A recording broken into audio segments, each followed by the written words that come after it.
I'm going to walk you through a side-by-side comparison of two different applications used to query, view, and update data in an SAP database. On the left-hand side is an application called 4Vision. It's a browser base. The server for the browser could be either behind the corporate firewall for security reasons, or it could be a secure server on the World Wide Web, allowing users anywhere to be able to run the application.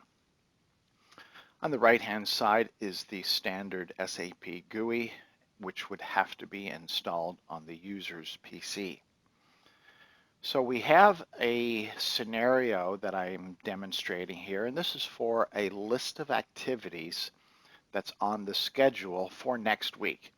So this is typically for a plant maintenance scenario where you've got workers out in the field or out in the plant, and they are then going to view the list of activities that falls within their area of responsibility. Scrolling to the bottom in the browser app, you can see there are 110 records. And scrolling through to in the SAP GUI, we'll get to the bottom, and to get a count, click on the Excel icon, click the green check, and you can see here we have a matching 110 records. Let's close this pop-up. Now at this point, we've got a matching set of records. Now let's ask the question, how did we get to this point, and do a side-by-side comparison of that exercise. So we'll log out of both applications. And now we're at a point where we have the logon for both applications. So now let's pull up the list of activities on the schedule for next week. In the browser app, we'll click Log On.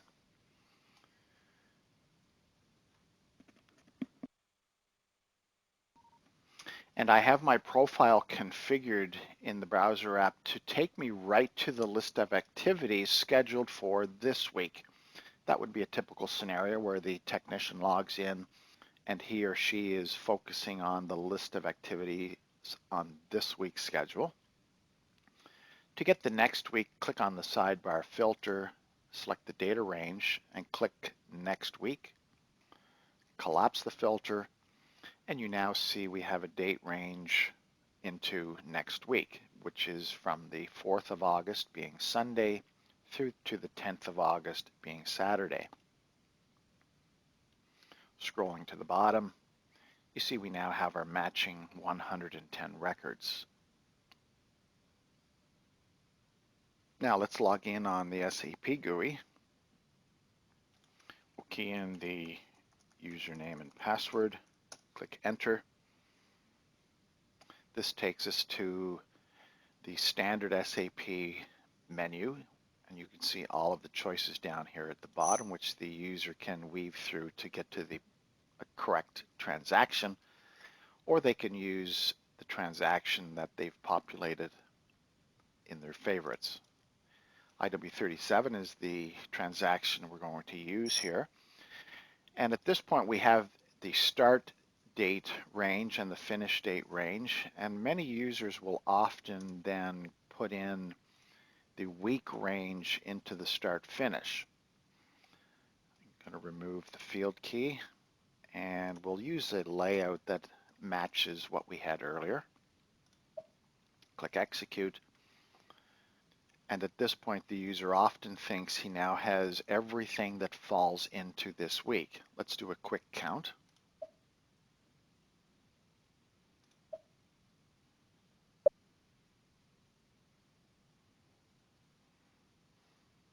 And rather than the 110, we're at 107. Let's now understand what happened and why there's a difference. I'm going to go to the Gantt chart in the browser app. So clicking on Gantt. So you can see here that we actually have 3 activities that start on the Friday of the previous week to the week that we're interested in. but they actually then carry over into this week. And those three are missing. So if I sort by the earliest start date and time within the SAP GUI, you see the earliest one we have starts on August the 6th. So let's now show you an easy way in SAP to do a query to make sure we get these three records. We'll clear out these two entries in the earliest start date. And now in the start date, let's put in the last day of the week that we're interested in, which is the 10th. Double click, and we want everything less than or equal to the 10th with regards to a start date. And we'll put in the first day of the week in question in the finish, double click, and put greater than. This may seem a little unintuitive, and it is, but that's the reason to walk you through it. Now if we do a query and sort on the date and time and put the earliest at the top, you now see we have those three records. And if we do a count,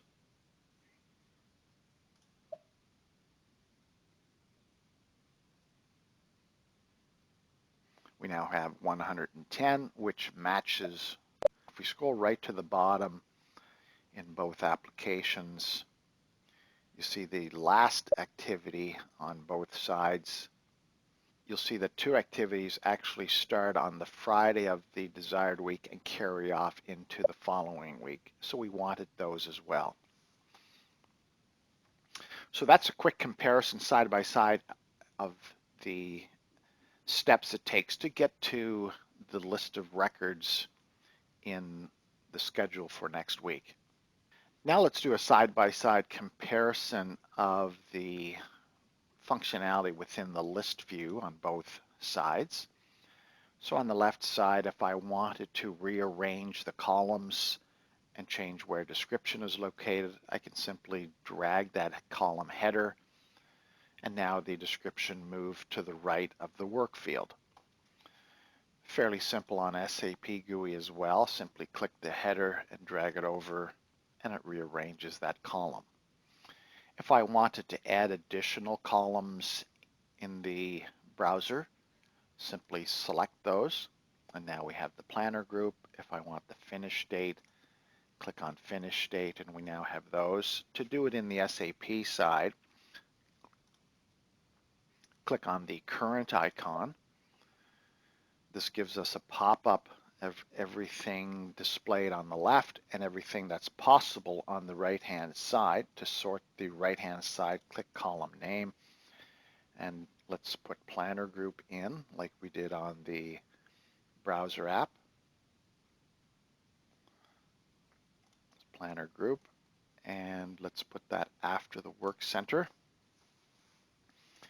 And the earliest finish date and time are the other two we added in the 4Vision app, and let's add that after the earliest start time. Click on the green check. And that's how you can add columns on the SAP side. Let's now filter the list, emulating a scenario where the supervisor is only interested in activities for his crew. So let's say we're the electrical instrument supervisor. Open up the work center filter, click electrical and instrument, and collapsing the filter, we now only have the records matching electrical and instrumentation, which is a total of 41. To do the same thing in SAP, click on the column header, click the set filter icon. You can do a drop down in this first field. It'll list all of the choices. I'll double click on the electrical. It populates that in the first field, but we also want the instrumentation, so we click on the multiple entry, do a drop down, or I could type in the characters as well. Click on Instrumentation.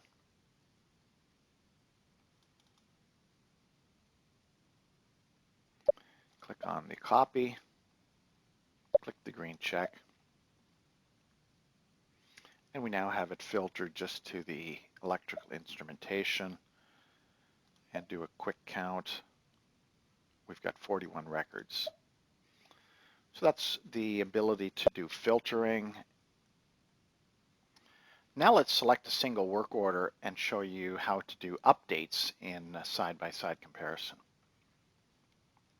We'll click the sidebar filter, and let's remove the electrical instrument and type in the search field a work order number.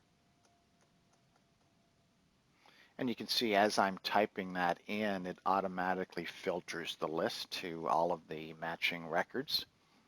Let's do the same thing on the SAP side. We'll highlight the order column, click on filter, put in 825142, and we'll remove the electrical, and we have to remove instrumentation as well. We'll just get rid of Work Center. And now we have the same activities in both applications. I'm going to uncheck Finish Date and don't need Planner Group. Let's add the percent complete. We'll add notes. And there are also a couple of other columns I want, which are the update and details.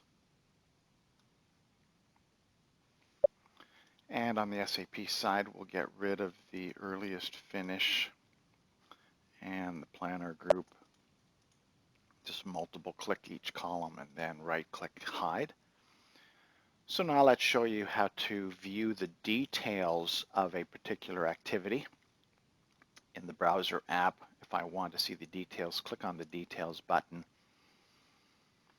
And it's now querying the SAP system live, and it's come back in a pop-up a lot of the parameters that individuals will want to view, including the long text for that particular activity. On the SAP side, I can drill into the order, and to see the activities, go to the Operations tab. I can scroll over to see some more of the information here. However, I'm only interested in some more information on Operation 10.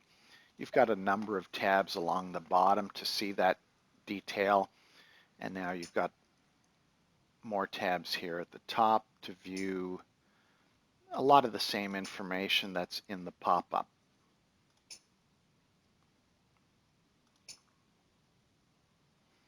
And to view the long text, you can do it by clicking this icon here after the short text.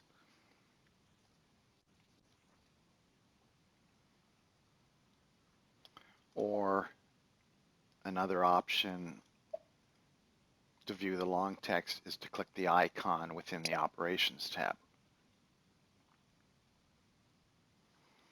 So all the information is there, just a different approach on how to retrieve that.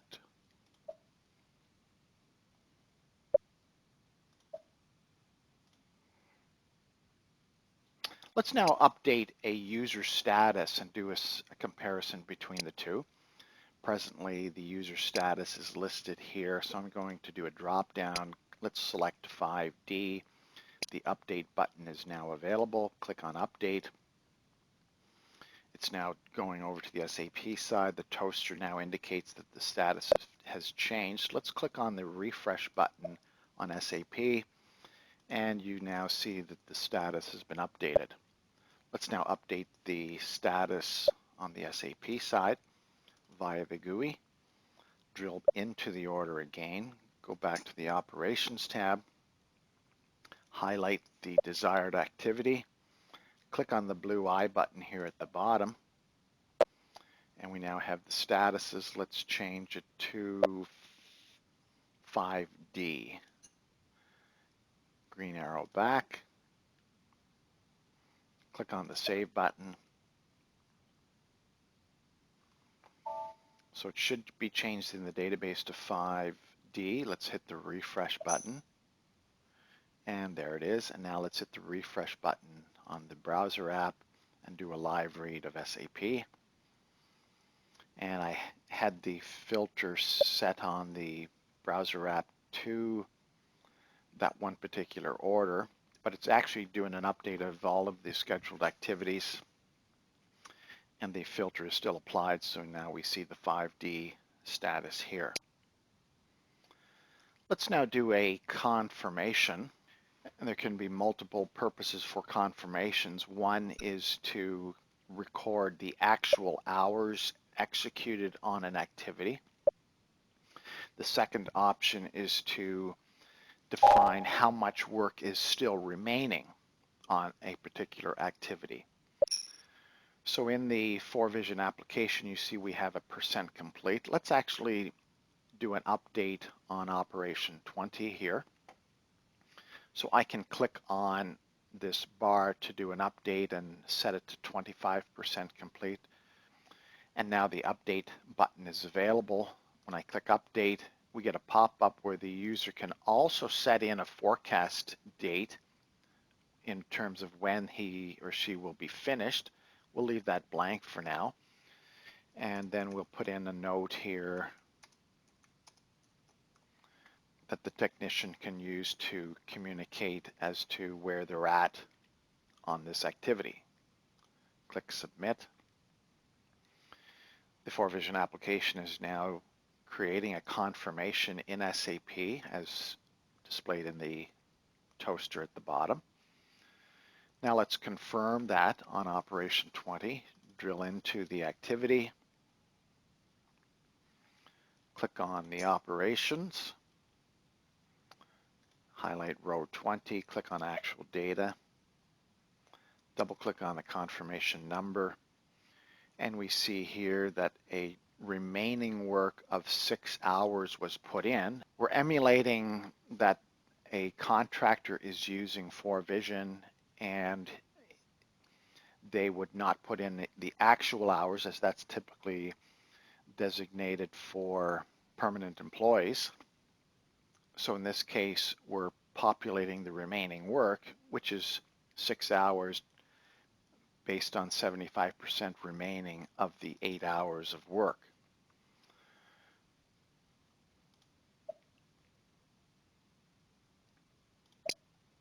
We'll back out to the list.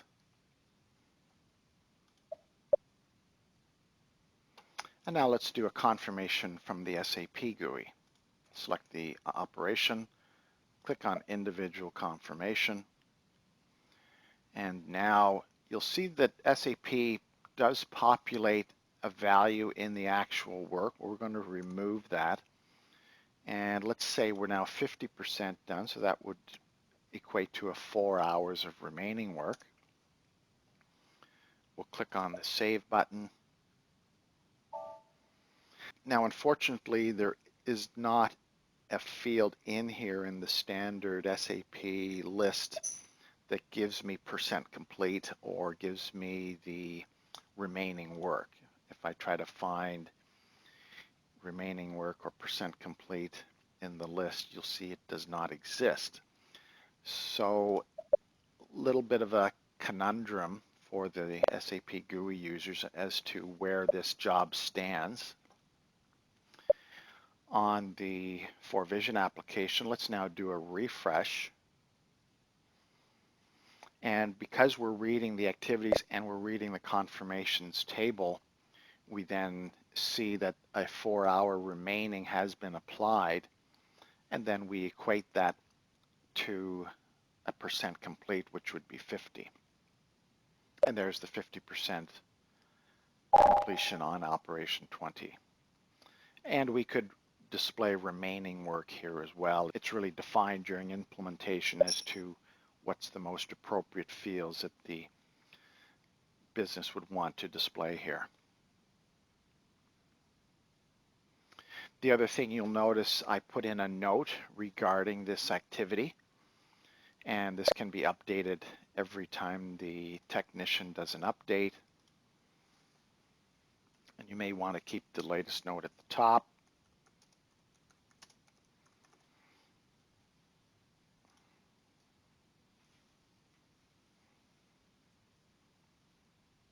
So we now have a 75% confirmation has gone through. And I could have also updated the status at the same time if that is a requirement for the business unit's work process. In the SAP database, there's a number of places where the note that has been entered here could be saved. One option that we have done in the past is to put that note on the notification. So if I click on the notification and go to the items tab, we've used the item number to represent the activity number and then put the note over here, and it can actually have a very long note associated with that item. Unfortunately, that's in a separate table in SAP, and it's not available to display within an activity list. The last thing I want to compare is the sizing of the window. So I have this screen set at 1920 wide, and so each window here is split in half of the 1920. And as I expand the browser window, you can see how the wrapping changes based on that window size. So as I make it narrower, we're getting word wrapping on the lines.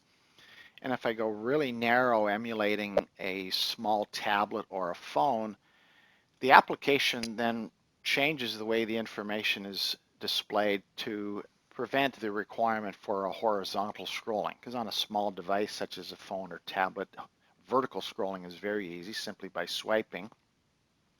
So I still have my 5 records here and all the functionality associated with the changing of information, viewing the details, and it automatically fits within the window.